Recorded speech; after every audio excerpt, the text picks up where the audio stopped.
Hallelujah. Let's pray. Father God, we want to bless your name, O God. We want to thank you for your goodness, O God, your love and care to each and everyone. Father, we continue to honor you by hearing your word, O God, this afternoon. Lord, bless your word and bless each and everyone's heart as we sit at your feet, Lord, and listen to your word. Father, thank you. Bless your people, O God, even those who are joining us online. In Jesus' name, amen. Praise.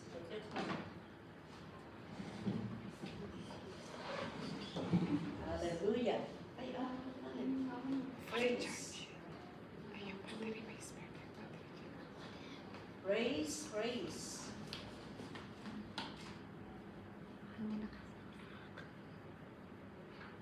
Ay nga na, what is ang... Ang pang nakasaksa. Kaya na tatay.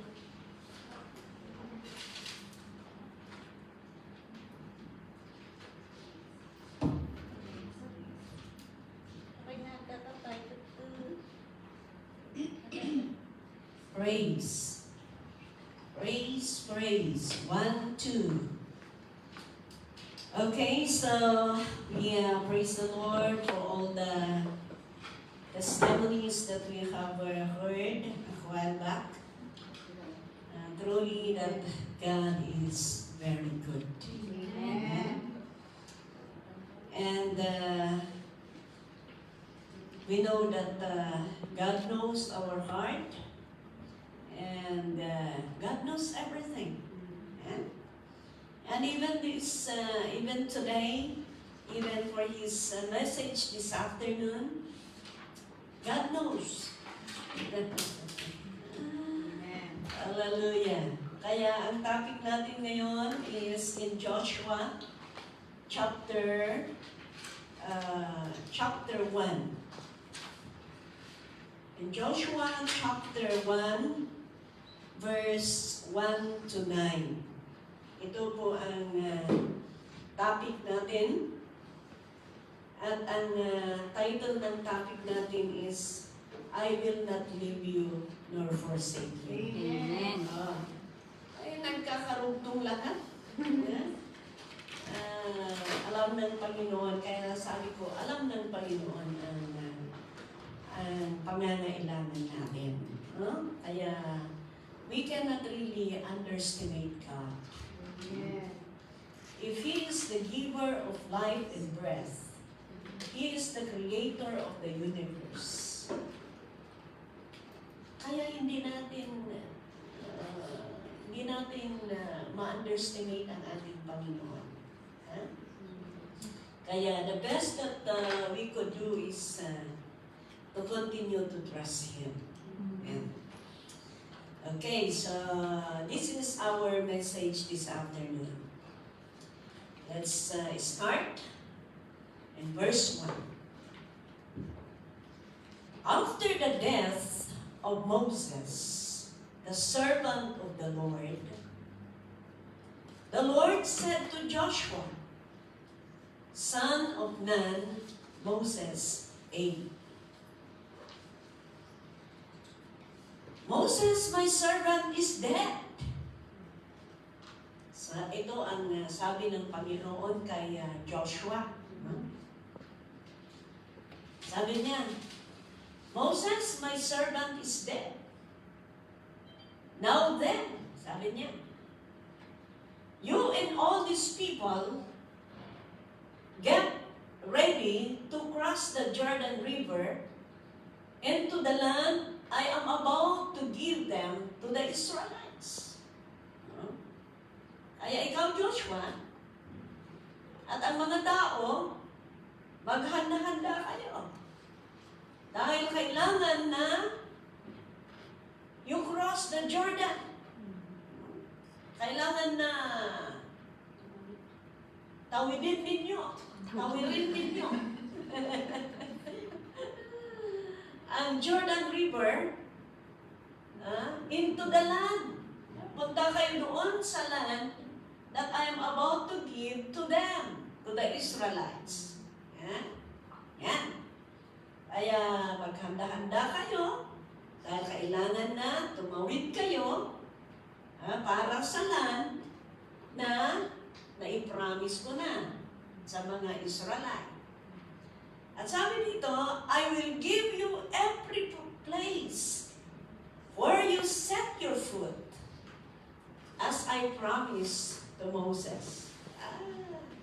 Ibigay ko ang lugar na kung saan na maaapakan ng mga paa ninyo.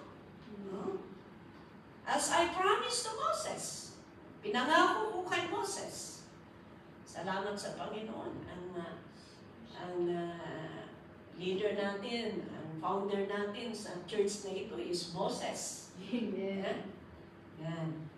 Si Moses dito, noon. Pero ang Moses natin ngayon ay Moses din. Okay. Next verse. Your territory will extend from the desert to Lebanon, and from the great river, the Euphrates, all the Hittite country, to the great sea on the west. Palawakin. In-extend niya. Mula doon sa disyerto, hanggang doon sa river, great river, the Euphrates, and all the Hittite country, to the great sea on the west. Next. No one will be able to stand against you. Ganda, no? All the days of your life, as I was with Moses, so I will be with you. I will never leave you nor forsake you. Sabi niya, walang makakatalo sa inyo, sa iyo, all the days of your life. Kagaya ng ginawa ko kay Moses, I will be with you, sabi niya. I will never leave you nor forsake you.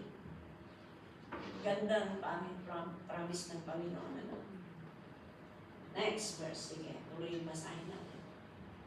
Be strong and courageous, because you will lead your children.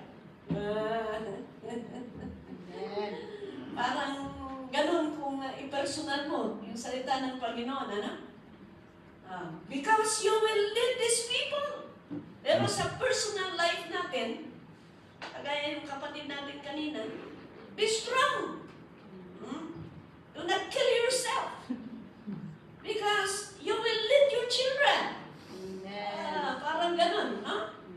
Kaya, ang galing ni Lord. Hindi ko alam na nandito ka. Prepare ko yan, kagabi.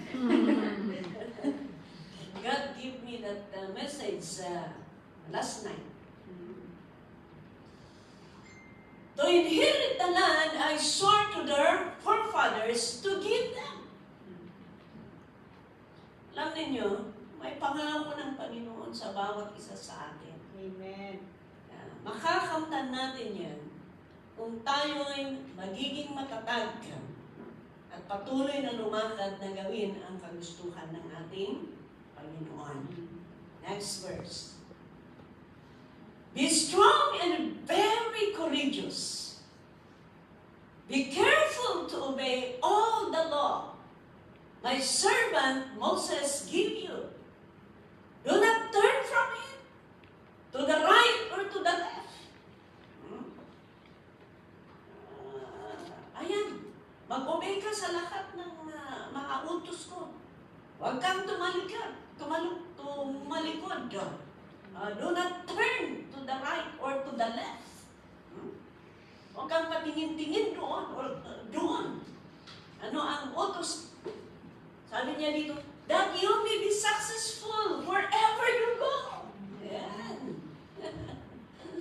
Para ikaw ay magiging successful kung saan ka pupunta.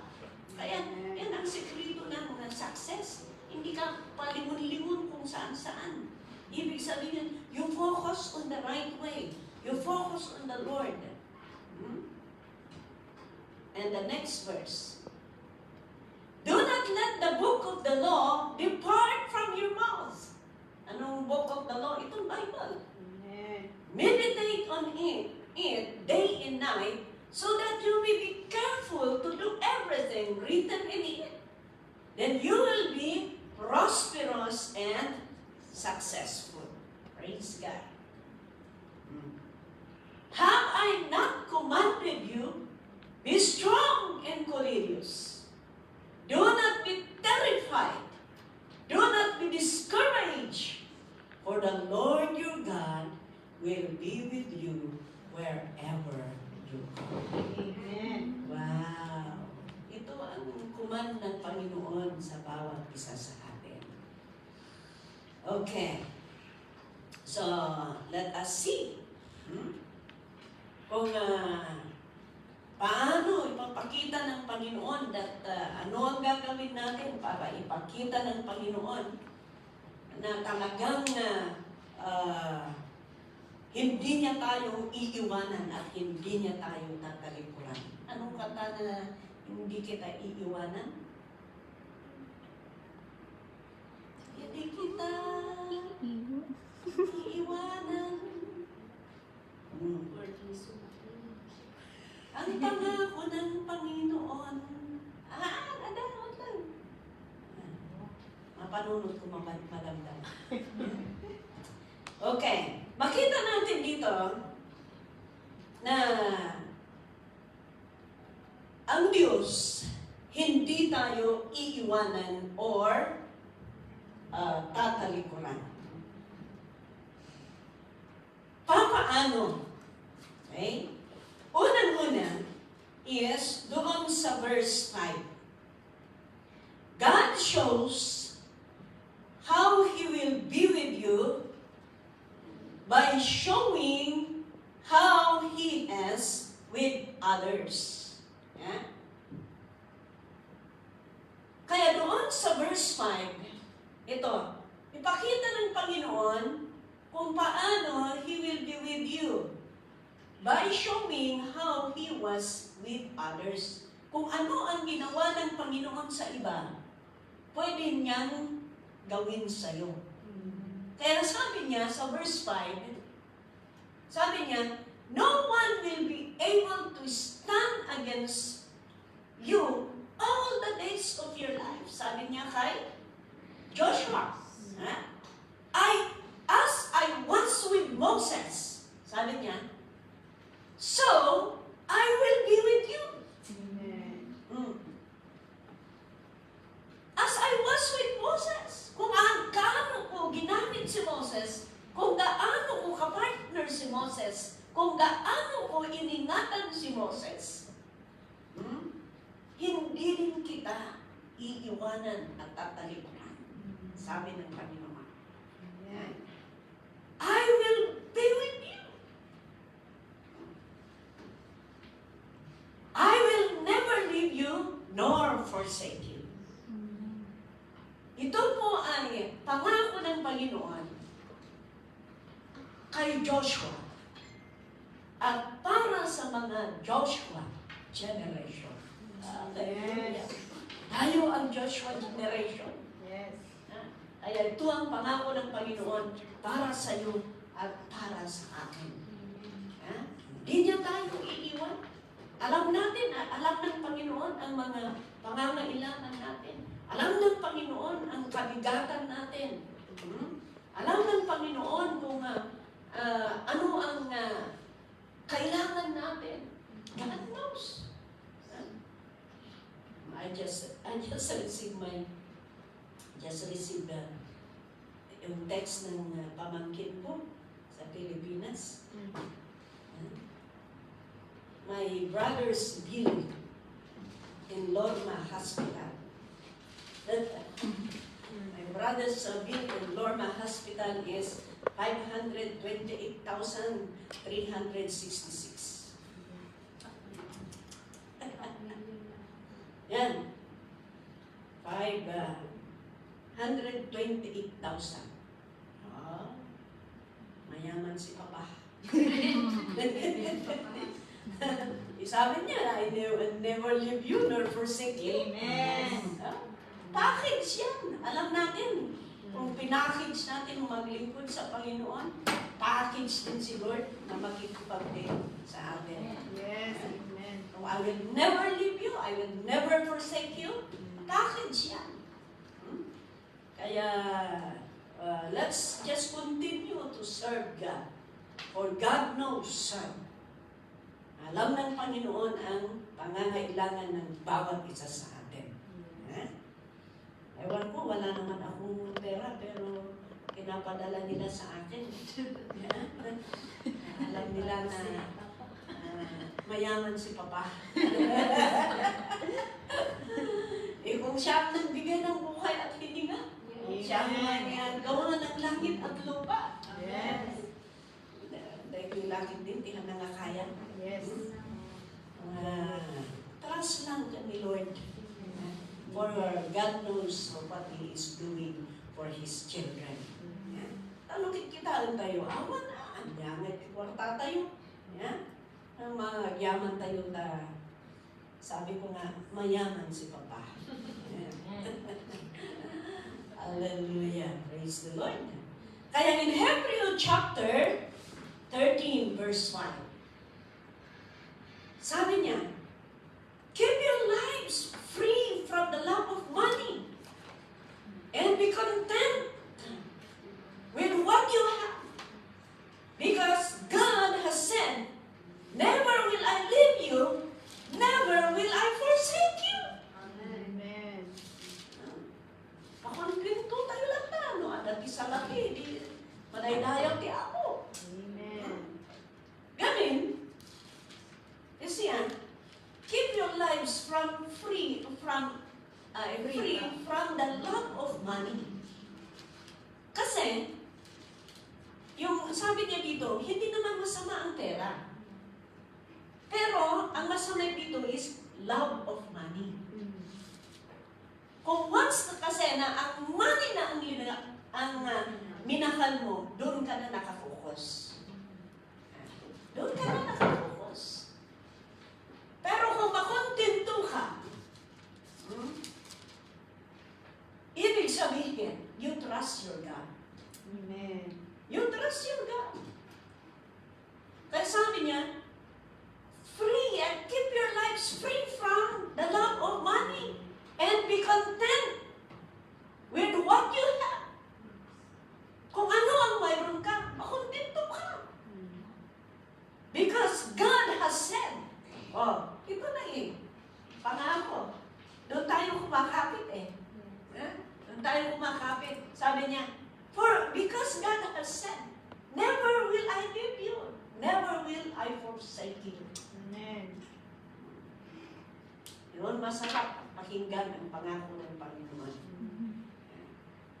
Na kahit ano ang sitwasyon, kapit ka lang. Kapit lang tayo sa Panginoon dahil siya lang ang may alam ng lahat. He is our Jehovah Jireh. He is our provider. Kaya, praise God. Matthew chapter 28 verse 20. Sabi niya, i-start mo nga sa verse 19.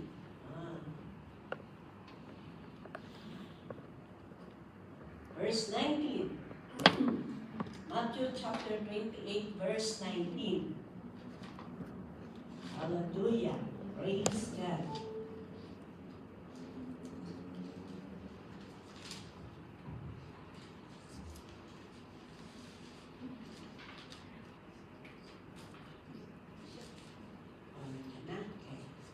Therefore, Sorry.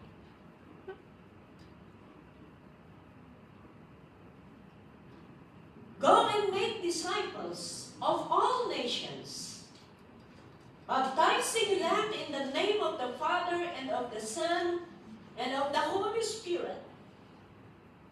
Next verse. Verse 20.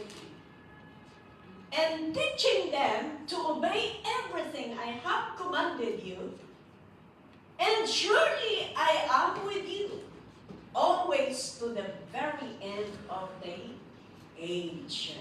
Tayong nakakakilala sa Panginoon, tayong nananampalataya sa Panginoon, isang bagay na dapat natin gawin is, ayan, patuloy pa rin natin na ituro ang katotohanan mula sa salita ng Panginoon. Amen.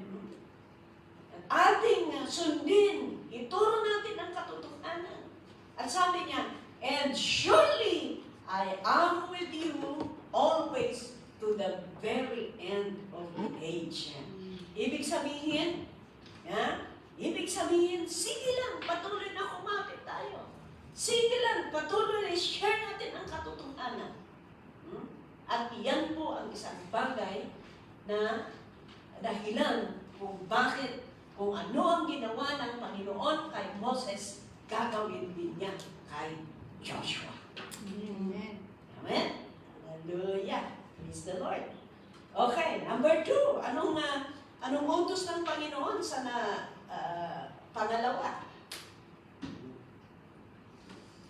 Sabi niya sa verse 6. Na tayo sa verse 6. Sa Joshua chapter yan.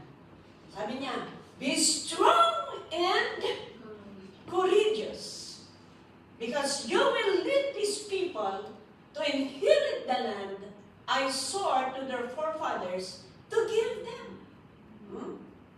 Kaya, be strong and courageous. Yan ang gawin natin para ang Panginoon ay palaging nasa sa atin. Amen. Ang gawin natin is, we need to be strong. We need to be courageous. Ay, magiging strong tayo. Kaya ito ang dapat natin i-develop. Lalong-lalo na malayo tayo sa pamilya natin. Amen. Layo tayo sa pamilya natin. Kailangan i-build up natin yung kapartner natin ang Panginoon sa buhay natin. Yes. It's good kung may kasama ka sa buhay, ay may kasama ka sa bahay. At nagtulong-tulungan kayo na, kaya natin ito, kaya natin ito. Pero kung nag-iisa ka, ikaw lang talaga ang Panginoon. Nasasabihin mo, Lord, kaya ko ito. Kailangan magiging matatag ako. Yes. Kailangan maging matatag ako. Naalala ko tuloy yung yung bagong-bago na pinasyal ko noon. Kasi ako ang taga-sundo noon ng mga baguhan. Taga-sundo ako noon. Sinusundo ko, may sinundo ako, tapos tinuro ko kung saan mag-remit doon sa worldwide. Ganun ang first na ministry ko noon. Napating ako dito. Tapos, tinuturo ko. May isang sumulpot. Sabi niya sa kasama ko, mag-ingat kayo Sabi niya, mag-ingat ka. Dahil dito sa Hong Kong, may tao na tinuturuan ka. Magandang ginagawa sa'yo. Pero, pagkatapos yun, utangan ka or hihiraman yung passport mo at ganito. Sabi niya. Nakatayo lang ako noon kasi sinasabihan, pinaparinggan ako. Pinaparinggan ako. Maya-maya, dumating si Brother Sante. Kasi nga may si Sante doon sa man. Dumating sumulpot si Brother Sante. Sabi niya, "Hi, Pastora!" Sabi niya sa akin. "Hi, Pastora!" Sabi niya. Tapos sabi yung babae na yan, ay, pastora ka pala. Tapos sabi niya, oh, kailangan ganito ang ganun. Isipin mo hirap ang dito. Pero ito ang tandaan mo, bato, parang yung bato. Hindi ka magigiba. Bato.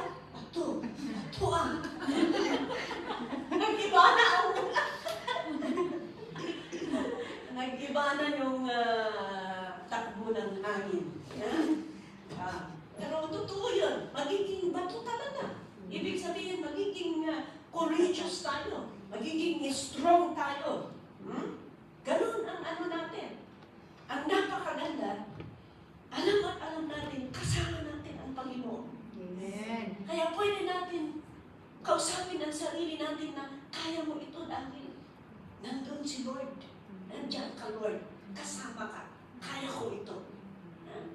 Kahit yung amo mo na cruel, Lord, kaya ko ito. At kaya mo din baguhin ang amo ko. Amen. Imbis na mag-murmur ka, ipag-pray mo na lang yung amo mo. Amen? Amen. Ipag-pray mo, Lord, I pray for my amo. Kung magkakalinig ka at hindi pa dumating yung oras ng curfew mo, tinatawagan ka, uwi ka na. Maaga pa at tinatawagan ka na, uuwi ka. Huwag kang mag-murmur. Sabi mo sa isipan mo, ay, nailiw ni amo kanya. So nga kaya tamanin na makita. Namimiss ako ni amo ko, kaya ayan tinatawagan mo ako. Hahanap ka ng paraan para hindi ka ma-stress. Yeah? At least, matutulungan ka na mai-enjoy mo ang ginagawa mo pa rin. Amen. Alam ninyo, ganito yan. Kung magtatanim ka ng murmur, wala. Ang aanihin mo, murmur pa rin. Yes. Pero kung magtanim ka ng pagmamahal at panalangin, kahit ganun ang amo mo, pero kung magbunga yung panalangin ng pagmamahal mo, aani ka din ng pagmamahal. Amen. Huwag mo kasing baliktarin na pagmamahal muna. Hindi, magtanong ka muna. Kung talagang ganyan, magtanong ka muna. Aanihin mo yan. Amen? Amen. Kaya, be strong. Sabi yung salita ng Panginoon. Okay? And first in 2 Kings. In 2 Kings chapter 6. Let's read verse 14 to 16. Ito po si Elisha. My servant siya.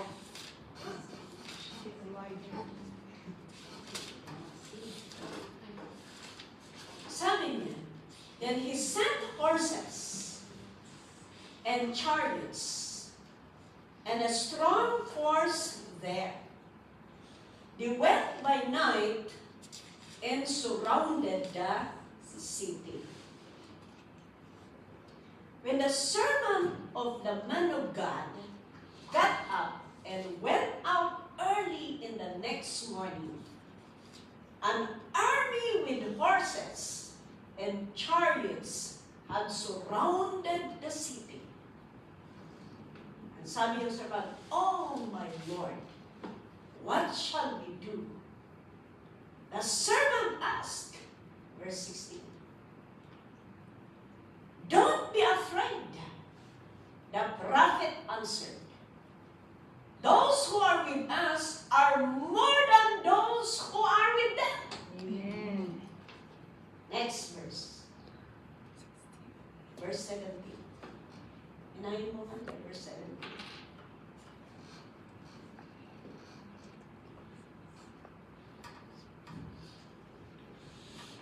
Bitin yun eh. Hallelujah.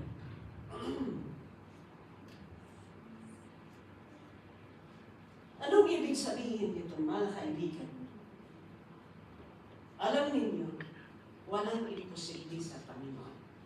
So, then he sent horses in chariots and a strong force there. Okay?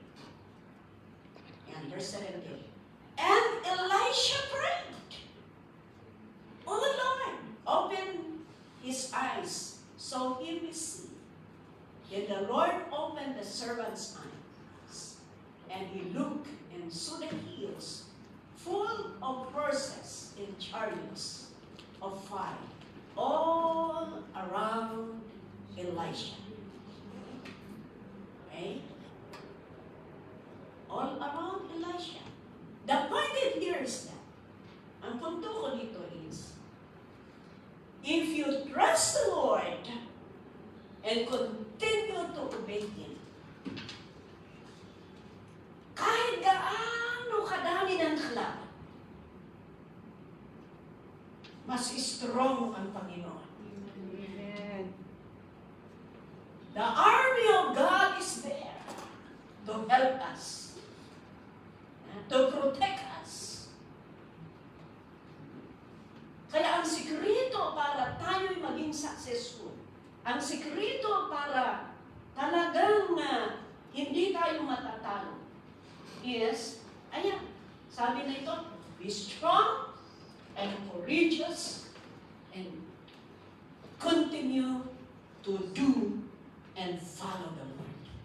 Because even the horses, even the enemies, kahit ang daming mga kalaban, pero mas marami ang anghel ng Diyos na tutulong sa atin. Amen? Kaya, ganun, kailangan magiging strong tayo. Magiging strong tayo. Number 3. Number 3 is, anong number 3? Do according to God's word, and He will be with you. Ganito kasi yan. Kung gagawin mo ang isang bagay ayon sa kagustuhan ng Panginoon, then God will be with you. Pero kung gagawin mo ang isang bagay according to your own will, ang will ni Lord ay doon, kung gagawin mo ang will niya, masama siya. Pero, kung gawin mo ang gusto mo, opposite na yan. Kaya matatalo at matatalo ka. Kasi kung ang Panginoon ay kasama mo, siya ang kalakasan mo. Siya ang success mo. Siya ang protection mo. Siya ang leader mo.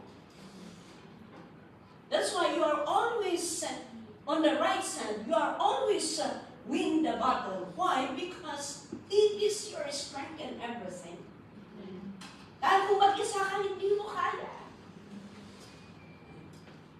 Tingnan ninyo. Wala akong mag-isa ka kung wala si Lord na tumulong sa'yo. Baka pinatay mo ang sarili mo. Diba? Hallelujah. But we thank the Lord. Let's do. Para hindi tayo magkulang. Baka susunod na tanong ninyo, paano kung malalaman, Pastor, kung kagustuhan ng Panginoon? Alam niyo, ang kagustuhan ng Panginoon, He will never contradict His word. He is always go with His word. Hindi at hindi niya babanggain ang kanyang salita. Amen. Kaya ang kagustuhan ng Panginoon, always in line to His word. Doon mo po malalaman. Kung kontrahin niya ang kanyang salita, hindi yan ang kagustuhan ng Panginoon. Okay. In Matthew, verse 7, sabi na natin ang verse 7, sabi niya, be strong and very courageous. Be careful, ito na, be careful to obey all the law my servant Moses gave you. Be careful. Kasi kung hindi tayo maging careful, ay baka madulas tayo. Kaya nga yung alaga ninyo, be careful. Yung anak ninyo, be careful. Ganon. Because there is danger. Kaya magiging careful tayo. Kaya sabi niya, do not turn from it to the right or to the left. Yung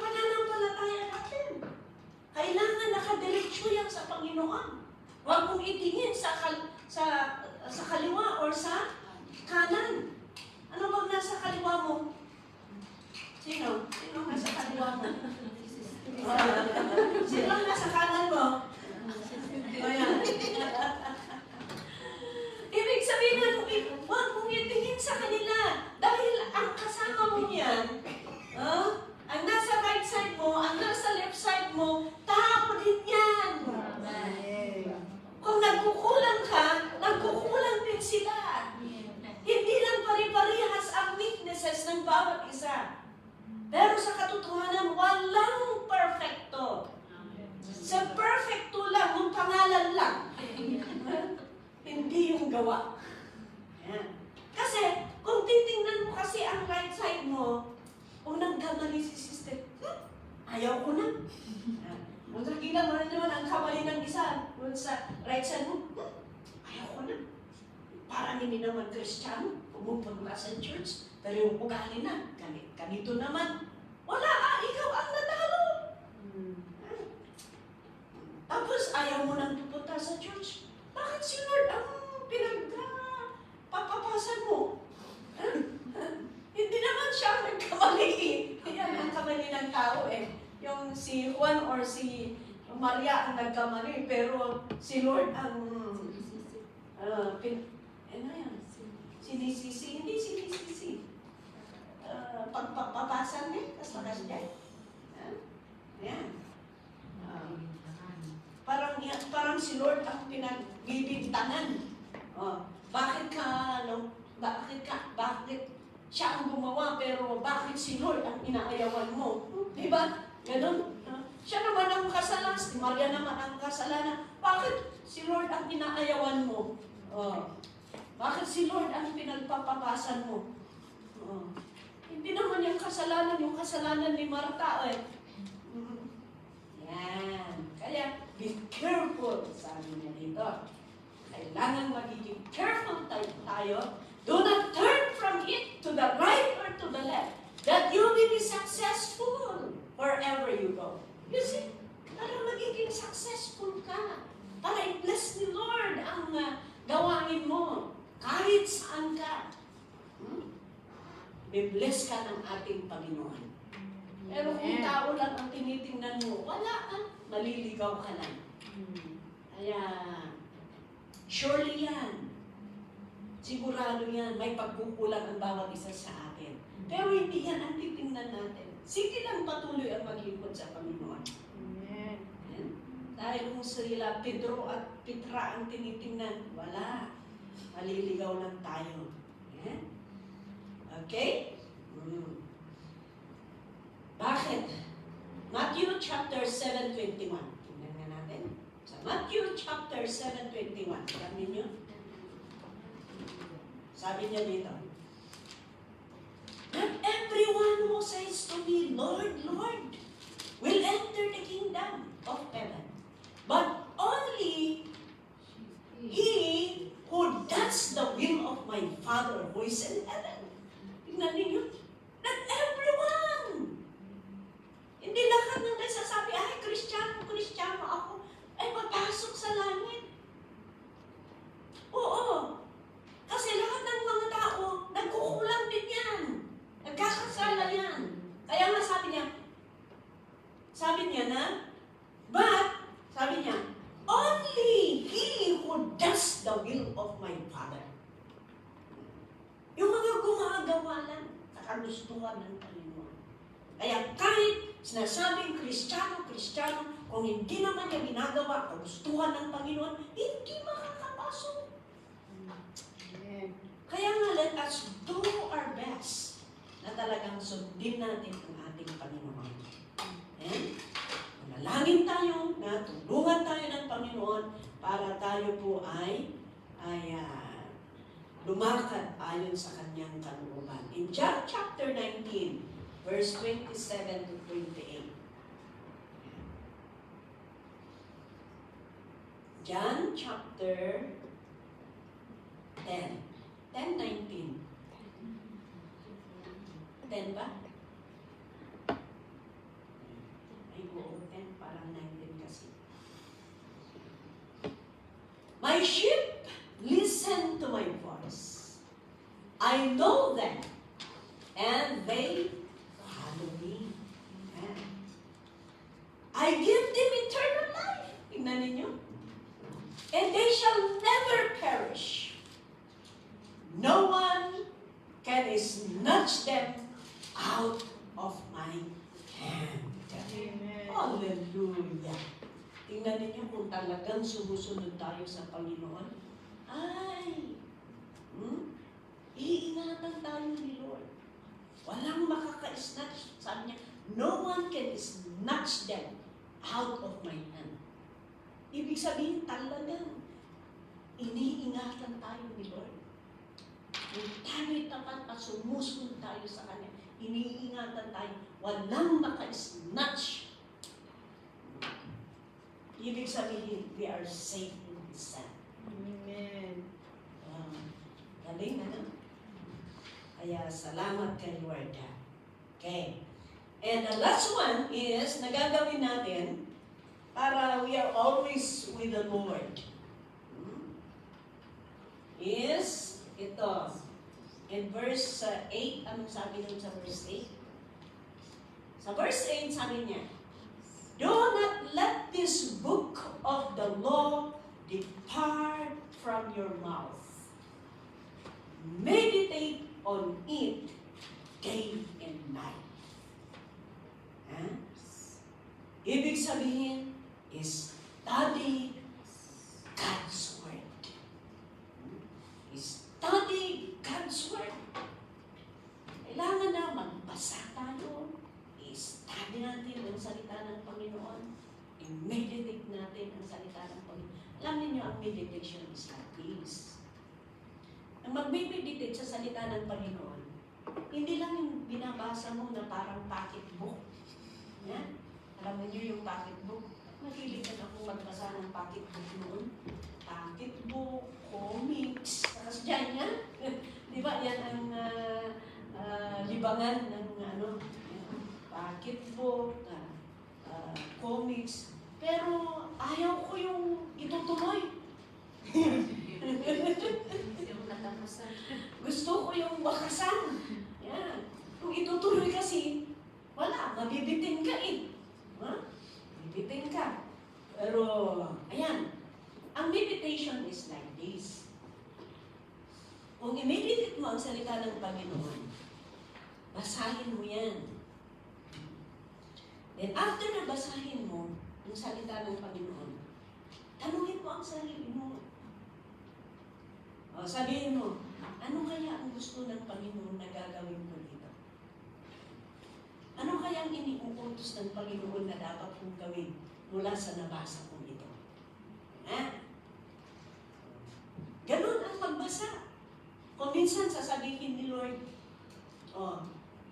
hugasan mo ang damit mo. Kung minsan ganun, di mababasa mo, di ba? Pero huwag yung, Lord, ano ang gustuhan mo sa buhay ko? Kung ano ang itutulo ng aking finger, yan ang utos mo sa akin. Chok! Walang medjay.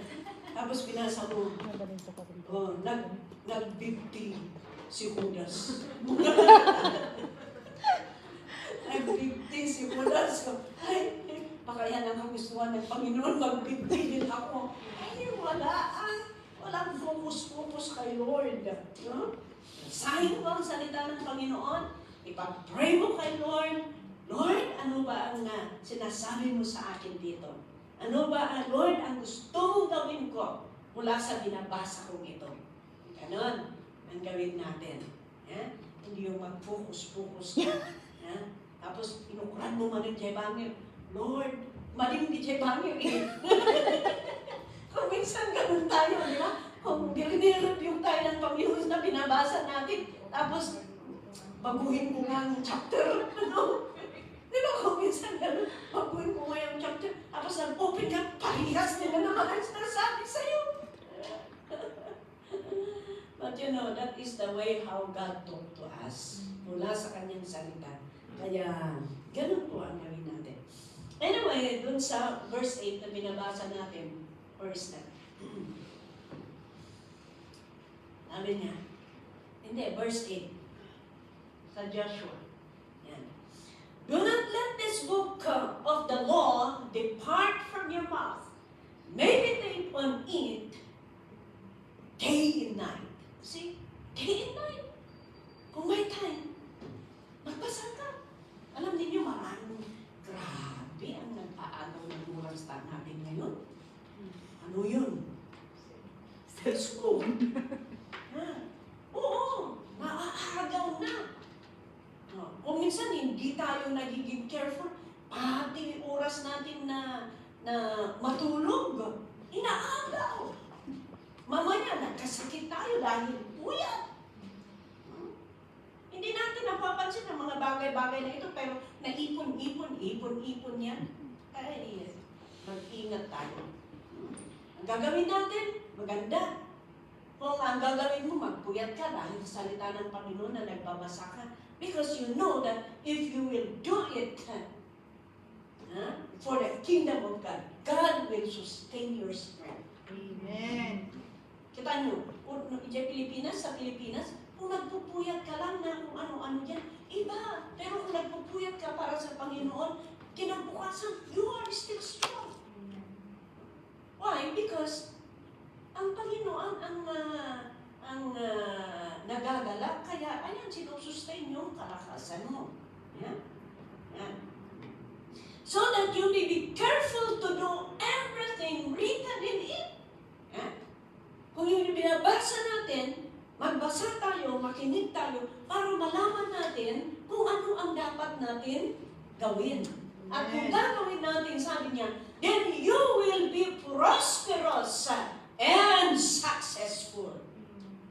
Hallelujah! Kaya kung basahin natin ang salita ng Panginoon at ito'y gagawin natin, ang resulta nito is prosperity and success. Amen. Yeah? Kaya sabi natin, study God's Word. Study God's Word. And God will bless us. In 2 Timothy chapter 2, verse 15.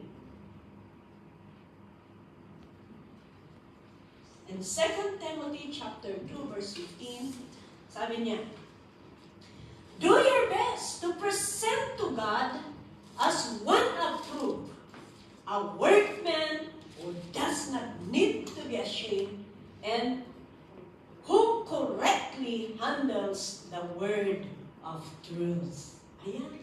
Kaya sa, do your best to present yourself. Ayan. Gagawin mo ang lahat ng makakaya mo. Para sa lahat ng ginagawa mo, para si Lord ay mag-thumbs up sa iyo. Amen. Alam mo yun? Approve, thumbs up. Kung hindi, anong gusto ninyo? Thumbs up or ganun? Of course, if you are doing your best, then approve, sabi ni Lord. Approve, sabi niya. Tapos sabi, workman who does not need to be ashamed. Alisin natin yung hiya-hiya. Alasan na tayong hiya-hiya. Hallelujah. Alam ninyo yung hiya-hiya? Yung tanim na makahiya? Yung hiya-hiya. Makahiya ba yun? Makahiya. Iganon mo lang. Ganon niya.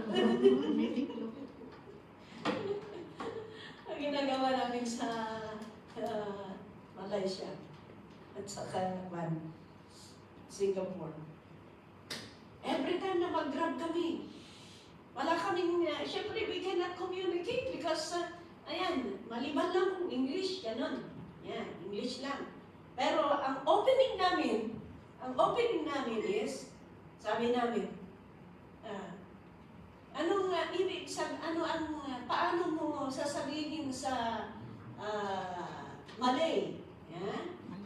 Paano mo sasabihin sa Malay yung God loves you? Yan ang opening namin para ma-open mo ang communication sa mga driver, ganon. Yan? Ganon. Titingnan natin. Maghanap tayo ng paraan para pwede natin buksan ang communication para sa Panginoon. Amen. So, sabi niya, do your best. The question is, are we doing our best? Nagawa ba natin ang best natin para kay Lord? Ang di off ninyo. Do your best for the kingdom of God. Hindi yung dahil di off mo, matulog ako ng gusto. Dahil di off ko. Ayan. Kahit sabi ni Lord, wake up. Wake up, you go to church. Naglalaw ka, practice mo. 5 minutes more long.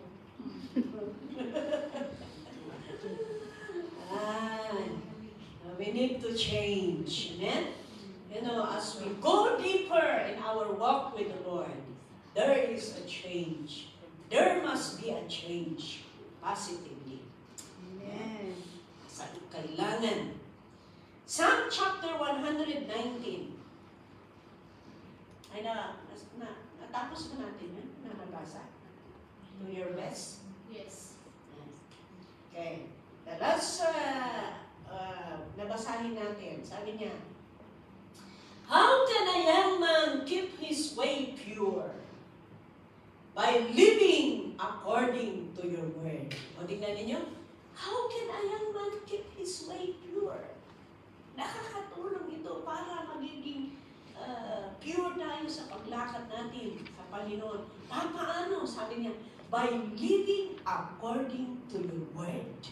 Mamuhay ka according to the word of God. Amen. Next verse. I seek you with all my heart. You see? Do your best, sabi niya kanina. Ngayon na naman, I seek you with all my heart. Hindi half of my heart.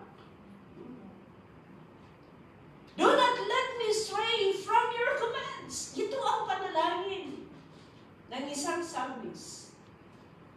Sabi niya, hahanapin kita buong puso ko at huwag mo akong kakayaan na lumayo sa iyong mga utos. Amen.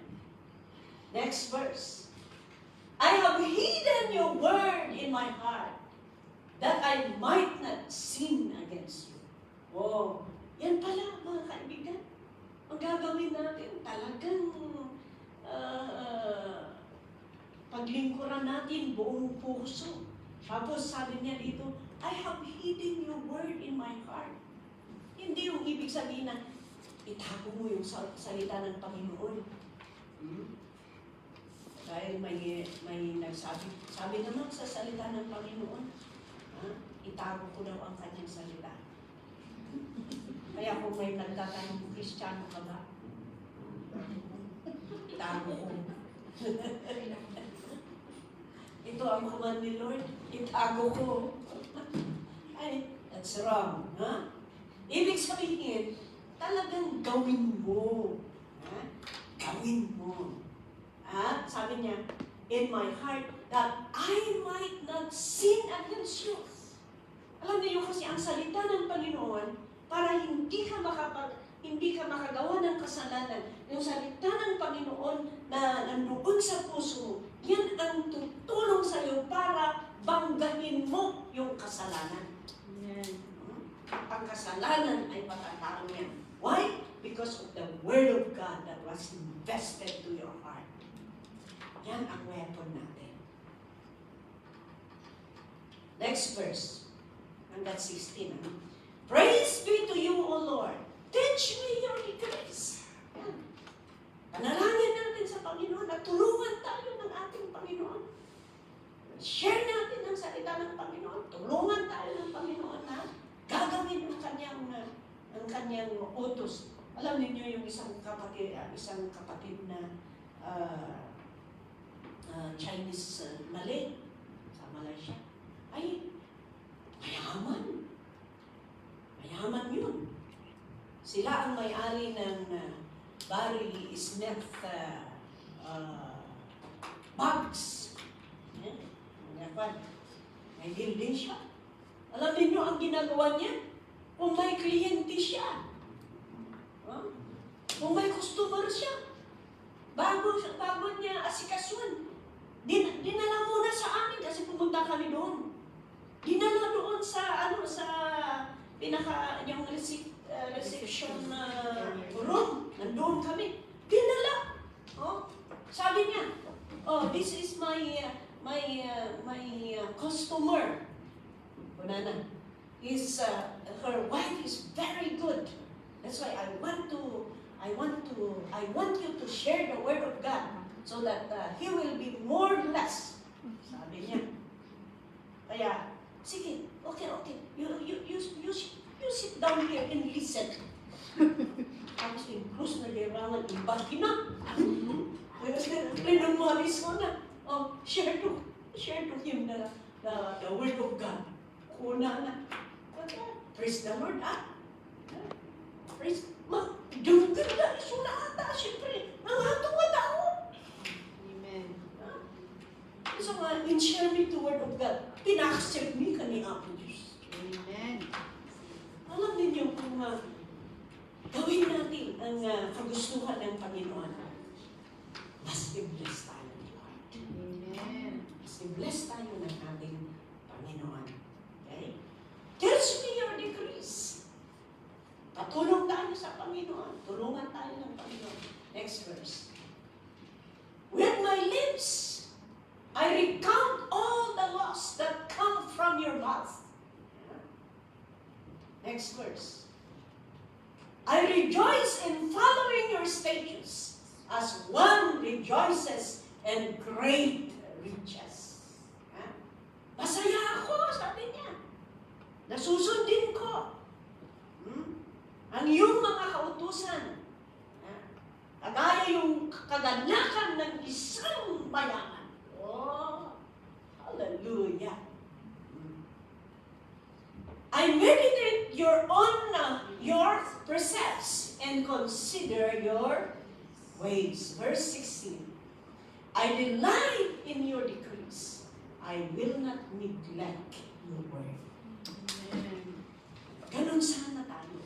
Kagalakan natin ang salita ng Panginoon at huwag natin i-neglect ang salita ng Diyos. Kundi sana masaya tayo na gagawin natin ang utos ng Diyos. Masaya tayo na alamin ang mga utos ng Diyos. Masaya tayo na susundin ang ating Panginoon. Habang ini-study natin ang salita ng Diyos. At sa gawain na ito, sa gagawin natin ito, because the Word of God is in us. And surely because we are Christian, hindi lang yung Word ng Panginoon, kundi ang Espiritu ng Panginoon ay sana palaging nandyan sa buhay natin. And God will bless us. Sabi natin kanina, kung ano ang ginawa ng Panginoon kay Moses, gagawin niya kay Joshua. Kung ano ang ginawa ng Panginoon kay Moses, gagawin din niya sa mga Joshua generation. Amen. Amen? And, para ang Panginoon ay palaging nasa sa atin, be strong and be courageous. Kailangan magiging matatag at matatag tayo. What else? Do according to God's Word. Ibig sabihin, sundin natin in line to the Word of God. Hindi yung kagustuhan natin, kundi yung kagustuhan ng salita ng Panginoon. At study God's Word, palagi natin papag-aralan ang salita ng Panginoon. We need to desire to really go deeper in learning the Word of God. Because as you go deeper, then you go wider. And as you go wider, you go in maturity. Amen? Gustuhan at kagustuhan ng Panginoon na tayo'y ma-mature sa Kanya, sa ating paglilingkod sa Kanya. Amen? Kaya ito po ang gagawin natin. At sabi ni Lord, I will never leave you nor forsake you. Hallelujah. Father God in heaven, ito po ang salita mo na aming pinagbulay-bulayan sa hapon ito. Pinangako mo, Panginoon, na kung gaano ang presensya mo kay Moses, ganun din ang gagawin mo kay Joshua. At salamat because we are the Joshua generation. And we know God, as we continue to follow you, as we continue, O Lord God, to be strong and courageous, and do your word, O God, obey your command, O Lord, in our lives, and continue to go deeper and following you, and living in you, and learning from you, O Lord. Your word, O God, is true. That you will never leave us nor forsake us. That you are always there with us, Lord, as you have promised to your word. Kaya tulungan mo kami, Panginoon, na sumunod sa iyo, ayon sa iyong kagustuhan. Hindi yung kagustuhan namin, Panginoon, kundi ang kagustuhan mo ang matupad sa buhay namin. Tulungan mo kami na kung ano po ang kagustuhan ng iyong salita, Lord, we will do it, Lord God, according to your word. Allow us to live, O God, in accordance to your word, so that we will not be swayed, but we will continue to follow you and serve you. Father, thank you. Inculcate your word in our hearts and help us to act on it para ikaw, Panginoon, ay tuparin mo din ang salita mo at pangako mo sa bawat isa sa amin. Salamat po Diyos dahil alam po namin na sa oras ng kagipitan, oras ng problema, oras na parang hindi namin kaya. Pero pinangako mo na nandiyan ka, hindi mo kami iiwanan, hindi mo kami tatalikuran. At alam po namin, Panginoon, na tutuparin mo ang iyong salita. Father, thank you. Bless your people, O God. Your word is our strength, Lord. We will trust you, O Lord God. And we know that your word will never fail. That you accomplish, O God, to those who obey you. Father, thank you. We give you the glory. In Jesus' name, amen.